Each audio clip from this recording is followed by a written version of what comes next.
So the load just finished up. I got my signed bill of lading, also known as my BOL. I now need to get paid for this and stay compliant with the DOT. And I'm gonna show you how to do all of that with just your phone. First thing I do when I get one of these signed is I wanna take a picture of it. Second thing I do, and I apologize if you're an Android user, I'm part of the Apple cult. I'm sure there's comparable processes with an Android phone, but I do want to save this as a PDF. To do that, I'm going to open up my files, 3 dots up here in the top right-hand corner, and go to Scan Documents. It auto detects the page, automatically does it, and I'm going to save that. So I get 2 copies. The majority of brokers out there, they just want a picture of it, and that's fine. That's going to suffice. But there are a couple of them out there who do want it in PDF format. I just save it both ways so I have both accessible to me however it's needed. So I'm going to hop on to whatever brokerage I was using. I'm going to get onto their platform, their app basically, and I'm going to upload a copy of that BOL to them. Be sure and ask, hey, does your company reimburse for like scale tickets? Does it reimburse for toll roads? That type of stuff. It never hurts to ask, and there's only one way to find out. So if they do reimburse for those, be sure and do the same process with your scale tickets, your toll road receipts, anything that you think they might reimburse you for. It never hurts to submit those. So in theory, we should be getting paid for this load. Now comes the record keeping and the compliance portion of all this paperwork that comes along with trucking. After I've saved the file, I come into my phone and I give it a name. Now I try to follow the same format on all these so that they line up in kind of chronological order. Whatever filing system you find that works for you is great.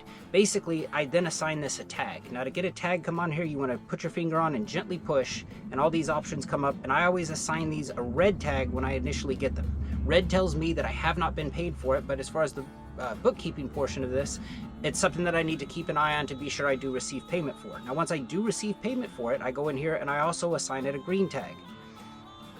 This way I can go through all of them and say like, okay, these are ones that I haven't been paid on, these are ones that I have, but it's an easy way for me to isolate down to, okay, which ones am I still waiting for payment on? And last but not least is the compliance end of all this stuff. Keep in mind that during a DOT inspection, an officer can ask you to produce your BOLs.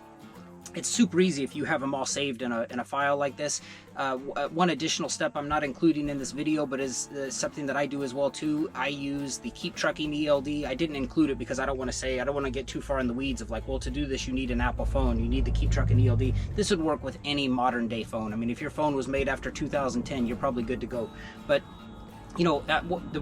what I do with mine is I keep my daily logs and I tether those together through my ELD program with my BOLs. I'm able to do it with the scans that I did, everything I showed you here. That way, if I am ever asked, hey, on this day, you drove this far, show me a BOL, I have it right there. It's at one spot. Even if I forget to do that step and I have to look for it in the folder, I can find it in a relatively short amount of time.